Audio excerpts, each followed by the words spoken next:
Hello students, this is me Tarkishwar Yadav and I am welcoming to all of you in the video tutorials. In this tutorials we are going to understand about that data files and we are just working on the text files.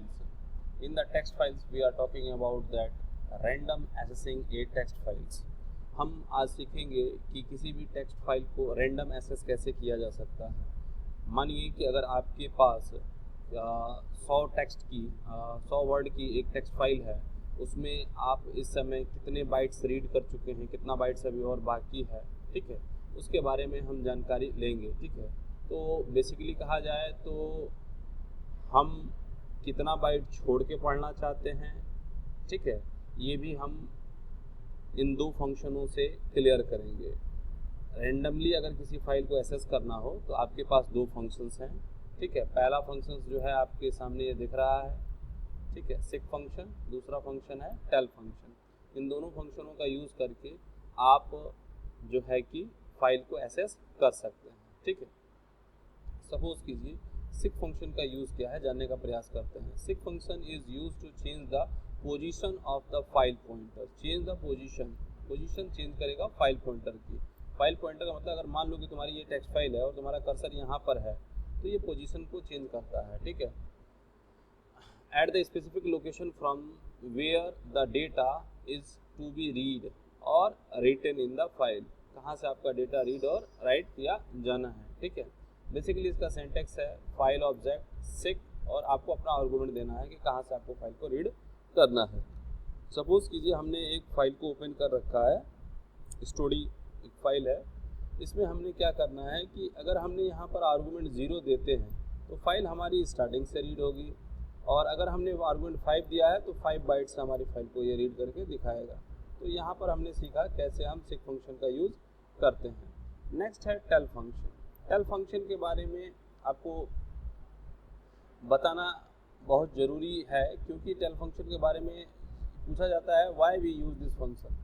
इस function का केवल यही use है कि हमारा pointer इस समय कहाँ खड़ा है, ठीक है, वो बताने के लिए इसका यूज़ किया जाता है। सपोज कीजिए आपका फाइल पॉइंटर जो है 5 टेक्स्ट रीड कर चुका है और 5 टेक्स्ट रीड करने के बाद से वो इस समय कहाँ पर खड़ा है, ये आप टेल फंक्शन से अच्छी तरीके से बता सकते हैं। इसको आप जनरली एग्जाम्पल से समझ सकते हैं कि आप अपनी एक कोई फाइल ओपन कर लीजिए, माई फाइल डॉट टेक्स्ट, ठीक है, जो भी कॉन्टेक्स्ट है आपके, फिर आपने उसमें रीड किया, उसके बाद से आपने देखा कि आपने जैसे ही ये फंक्शन को अप्लाई किया, ठीक है, तो ये जनरली आपको बता देगा कि आपका फाइल पॉइंटर इस समय कहाँ पर है। ठीक है, एफ डॉट टेल, जहाँ फाइल आपकी रीडिंग खत्म हो जाएगी तो वो आपको बता देगा कि आपका फाइल पॉइंटर कहाँ पर है। तो बेसिकली रैंडम एक्सेसिंग ए टेक्स्ट फाइल हमारे पास दो फंक्शन है, सिक फंक्शन है, टेल फंक्शन है। सिक फंक्शन का बेसिकली यूज़ हमें करना होता है कि हम कितना लाइन छोड़ के लिखना चाहते हैं, ठीक है, कि हम लिखना पढ़ना चाहते हैं, ठीक है, हमारा पॉइंट कर्सर पॉइंट कहाँ रहता है। टेल फंक्शन केवल यह बताने के लिए यूज़ किया जाता है कि इस समय आप कहाँ पर हैं। नेक्स्ट स्लाइड में देखते हैं।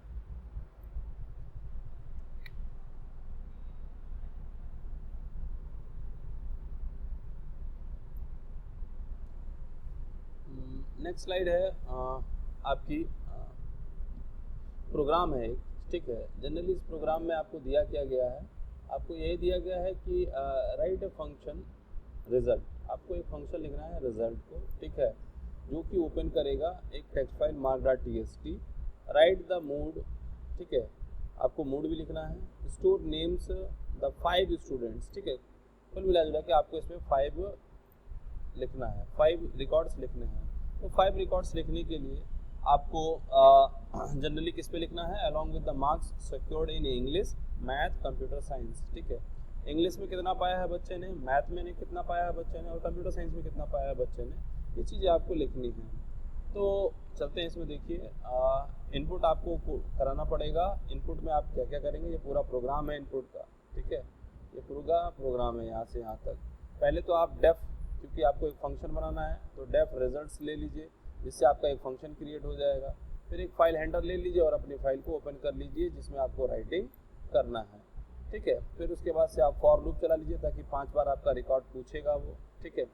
इसके बाद से आप ये जनरल आपकी प्रोग्रामिंग है, ये आपको पता है, और ये स्ट्रिंग कॉन्केटेनेशन है, सबको पता है कि प्लस साइन लगा के स्ट्रिंग, एक स्ट्रिंग को दूसरी स्ट्रिंग से जोड़ा जा सकता है। और यहाँ बेसिकली क्या किया गया है कि जो नंबर हमें मैथ्स में, जो इंग्लिश नंबर हमें इंटीजर में मिल रहे हैं, उसको हम क्या कर दे रहे हैं, उसको हम बेसिकली कन्वर्ट कर दे रहे हैं आपका इंटीजर में, ठीक है, और उसके थ्रू ये वर्क हो जा रहा है। और लास्टली आप अपनी फाइल को क्लोज कर देंगे और फिर यहाँ पर मेन प्रोग्राम में अपने फंक्शन को कॉल कर देंगे। तो इस टाइप के क्वेश्चन आपको आपके बोर्ड एग्जाम में देखने को मिलेंगे, ठीक है।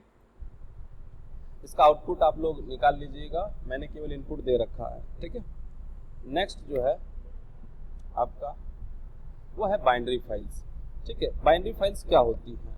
These are special qualities of binary files. पहला, data is stored in binary form, data is stored in binary form in the memory location, मतलब जो इनकी स्ट्रीम होती है वो बाइनरी में ही होती है। It is machine readable format, binary format जानते ही हो आप लोग कि मशीन के रीडिंग का फॉर्मेट होता है। द एसेसिंग, यहाँ एच आगे लग गया है, एक ज़्यादा लग रहा है, इसको आप मिटा देंगे, ठीक है। The assessing process is faster, ठीक है, इसका डेटा का एसेस करने का प्रोसेस क्या होता है, फास्टर होता है। बाइनरी फाइल को पीछे भी आपको पढ़ाया गया है, आप देख सकते हैं। अब देखिए यहाँ पर कुछ चीज़ें दी गई हैं, ध्यान सुनिएगा। दिया गया है कि if you work in binary file before you must be know about pickling and unpickling. अगर आपको बाइनरी फाइल्स के बारे में जानना है तो सबसे पहले आपको पिकलिंग आना चाहिए और अनपिकलिंग आना चाहिए। पिकलिंग का क्या मतलब हुआ? Pickling is a process referred to as converting input objects into machine readable bytes stream. The information in terms of byte streams get stored in the binary file। कहने का मतलब ये है कि जो कुछ भी आप अपना ऑब्जेक्ट इसको देंगे, जो भी ऑब्जेक्ट आप इसमें अपना देंगे, वो पिकल मॉड्यूल के द्वारा ऑटोमेटिकली बाइनरी स्ट्रीम्स में कन्वर्ट हो जाएगा, जिससे वो आसानी से क्या कर सकता है, पढ़ सकता है, जिससे वो आसानी से पढ़ सकता है, ठीक है।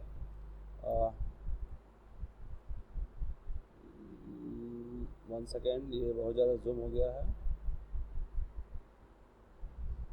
नाउ अगला क्या है, अनपिकलिंग। अनपिकलिंग क्या है? The information retrieved from the file converted back into object to be produce on the users screen is known as unpickling. Unpickling का क्या प्रोसेस है? जो बाइनरी फाइल में आपने डेटा लिख रखा है, जो भी बाइनरी फाइल में आपने डेटा लिख रखा है, उसको आप फिर से किस में कन्वर्ट कर दीजिए, ह्यूमन रीडेबल फॉर्मेट में कन्वर्ट कर दीजिए।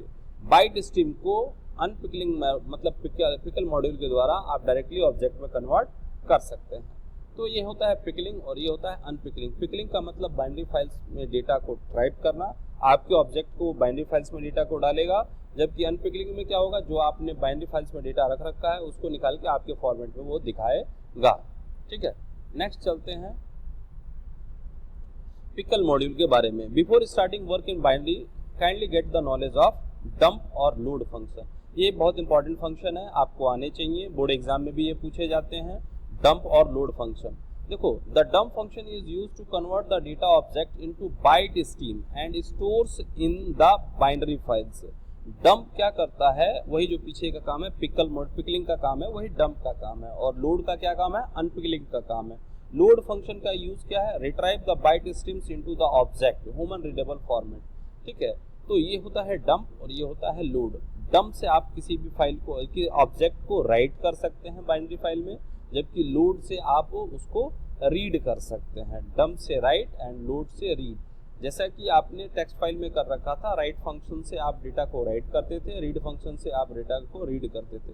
यहाँ डंप फंक्शन से बाइनरी फाइल्स को आप राइट करेंगे और जबकि लोड फंक्शन से जो भी बाइनरी फाइल में डेटा रखा गया है उसको आप रीड करने का काम करेंगे, ठीक है। आगे चलते हैं, ठीक है। आपके सामने एक छोटा सा प्रोग्राम दिया गया है, writing data object in binary files. कैसे आप किसी ऑब्जेक्ट को राइट करेंगे, ठीक है। जनरली इसमें आपको बस यही बताया गया है कि अगर दो लिस्ट है, लिस्ट 1, ठीक है, और लिस्ट, सबसे पहले आपको इंपोर्ट पिकल करना है, क्योंकि पिकल मॉड्यूल को इंपोर्ट करेंगे तभी जाके आप बाइनरी फाइल्स में वर्क करेंगे।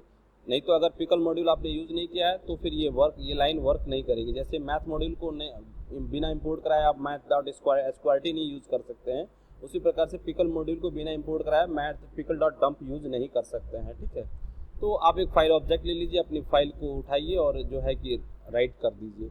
ये डेटा, दो डेटा आपने राइट किया अपनी फाइल्स में, ठीक है। दो डेटा राइट करने के प्रोसेस क्या है, पहले इंपोर्ट पिकल कीजिए, फाइल ऑब्जेक्ट लिख के, ये प्रोग्रामिंग आपको आती है, पीछे से आपने सीख रखा है। दो आप ऑब्जेक्ट ले लीजिए, पिकल डॉट डंप, पहली बार लिस्ट को लेकर आप अपना पहला रिकॉर्ड डालिए, दूसरी बार लिस्ट को लेकर आप दूसरा रिकॉर्ड डाल दीजिए। तो उसमें होगा क्या, जो है कि ये जो फाइल ऑब्जेक्ट है, इसमें ये आपका डेटा क्या होता है, पढ़ जाता है। फाइल ऑब्जेक्ट में आपका डेटा पढ़ जाता है, यहाँ कॉमा रहेगा, ठीक है। फाइल ऑब्जेक्ट में ही आप राइट करेंगे, जब भी राइट करेंगे तो आप फाइल ऑब्जेक्ट में ही राइट करेंगे। फिर FO.close फंक्शन का यूज़ कर देंगे तो आपकी फाइल क्या हो जाएगी, क्लोज हो जाएगी, और ये एक मैसेज दे देंगे, ठीक है। इस तरह से आपको पता चल जाएगा कि आपका फाइल राइट हो चुका है, ठीक है। और लास्ट में एक और बचा हुआ है, वो है रीडिंग, ठीक है। देख लीजिए, रीडिंग ए बाइनरी फाइल्स। कैसे आप बाइनरी फाइल्स को रीड करते हैं, बहुत आसान तरीका है। आपको अगर बाइनरी फाइल्स रीड करनी है तो ये प्रोसेस है, इसको ध्यान से आप समझ लीजिए, ठीक है। जनरली यही प्रोसेस है, आप इसको अच्छी तरीके से यूज़ करके रीड कर सकते हैं। आपको इसमें करना कुछ नहीं है, पहले आप अपना पिकल मॉड्यूल को इंपोर्ट करा लेंगे। जैसे पिकल मॉड्यूल आपका इंपोर्ट हो जाएगा, फिर आप अपनी फाइल का नाम लिखिए और RB लिखिए। RB क्यों है, क्योंकि ये बाइनरी फाइल्स है। फिर पिकल डॉट लोड फंक्शन का यूज़ करके आप अपना फाइल हैंडल दे दीजिए, और जो ऑब्जेक्ट में आपने इसको रिकॉर्ड किया है उस ऑब्जेक्ट से आप इसका प्रिंट देख लीजिए, और लास्ट में अपनी फाइल को क्लोज कर लीजिए। तो ये सारे प्रोसेस थे जिसकी सहायता से आप ये सारी चीज़ें कर पाए, ठीक है। आई होप आपको ये सारी चीज़ें समझ में आई होंगी। थैंक यू, तब तक के लिए।